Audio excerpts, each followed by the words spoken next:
What's going on, everybody? It's Chris Stevens back with you once again in a much better lighted edition of a Chris Stevens Writes channel YouTube video.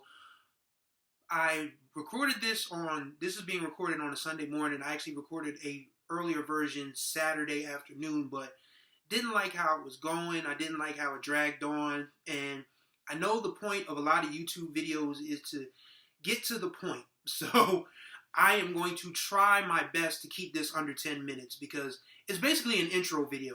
Last video I did, of course, was a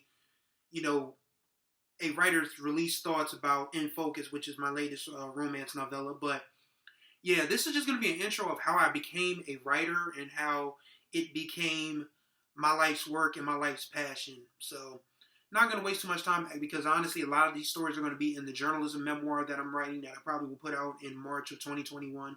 If the world hasn't exploded by then, of course, we'll talk about that a little bit later. But I started reading the newspapers very early on in Wilmington, Delaware, my hometown. That is the paper of record is the News Journal, and I was a Sixers fan from the time, I was old enough to understand what basketball was. Was too young to stay up for games, so how do you keep up with the Sixers? You read the paper. And the first beat writer that I followed was Tom Coburn, and there's a great story about, how I covered the state tennis championships in Delaware in 2017 with his son Jack. But that's another story for another day, or for the book rather. So after reading newspapers all the way through middle school, I was accepted into Howard High School of Technology's Communications Technology program, which was basically TV production. Shout out on my Wildcats, class of 99 in the building. And I was the sports reporter there. And I bit Stuart Scott's style, God rest his soul, one of the greatest to ever do it. I bit his style so hard. I was so glad that he never found the tapes and would sue me for copyright infringement. That's how much I was using his style to report the sports happenings at my local high school. Hopefully somebody's held on to those tapes because I have not, but I would like to see them. Anyway, senior year of high school, went through a real bad period of depression that I didn't know was depression at the time.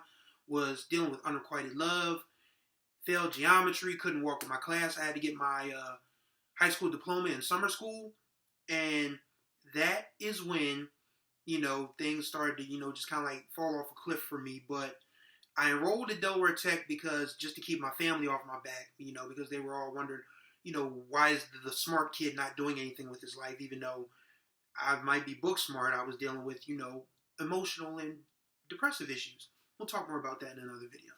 But a professor that I had, saw me writing, an English professor. I wrote a composition essay for her class about sports, and she handed me this thick-ass book about sports writing and said, "You are not an office management major.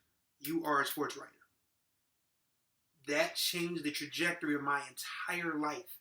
And I hate that I can't remember her name. I'll probably have to research it at some point. She probably doesn't even know I exist anymore, but I'm eternally grateful for that about face in my life. I enrolled at Delaware State University. Shout out to the Hornets. And majored and got a degree in print journalism. Was a sports editor at a newspaper for 4 years.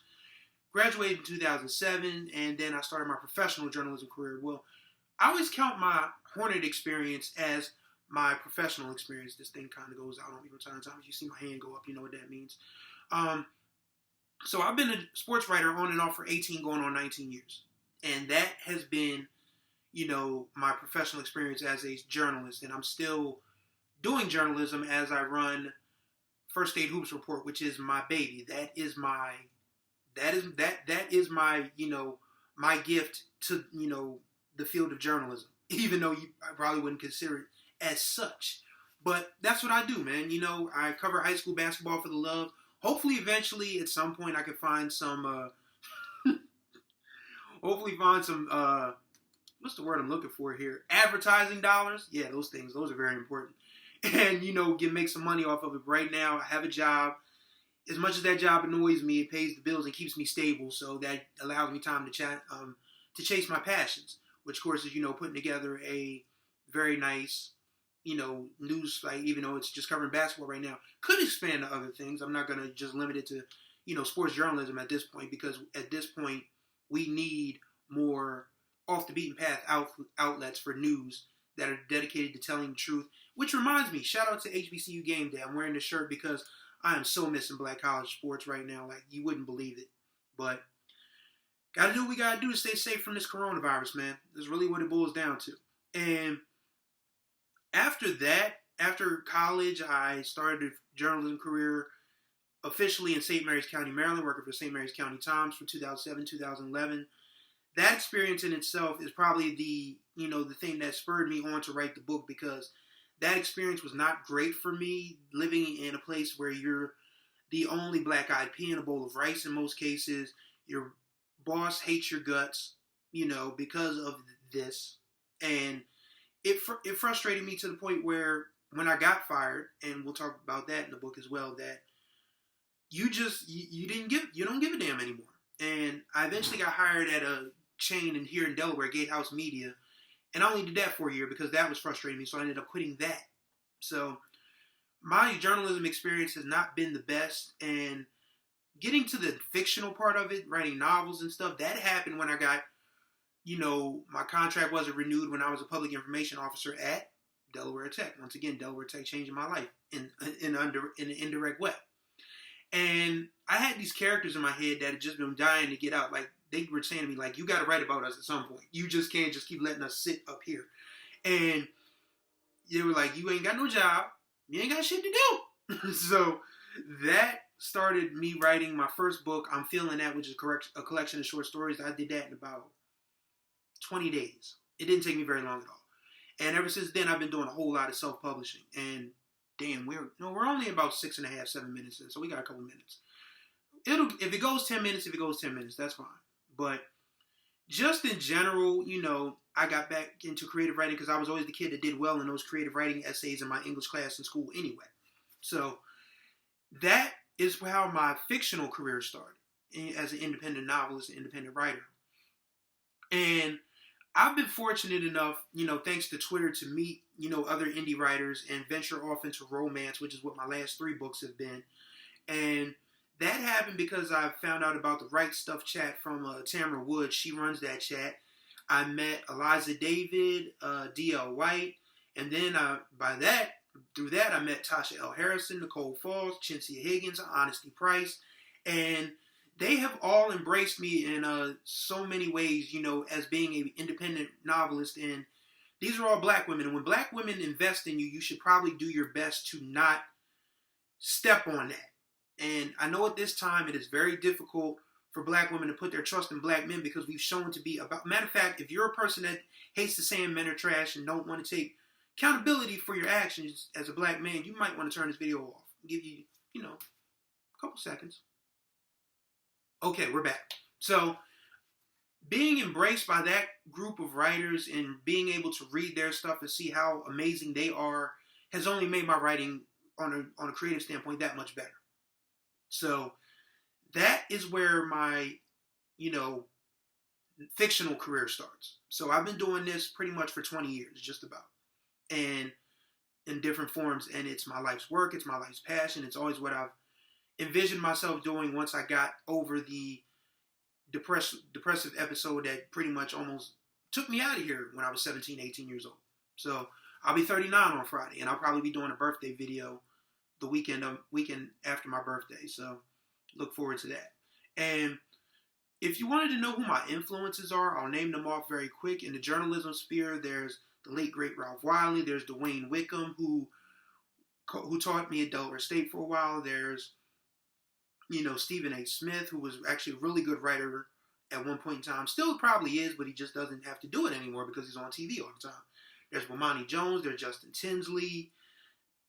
Those are the few that I name off the top of my head. My creative writing influences include Walter Mosley, Eric Jerome Dickey, Omar Tyree, Zane, and of course the classic folks, Zora Neale Hurston, James Baldwin, Toni Morrison. Oh my God, Toni Morrison.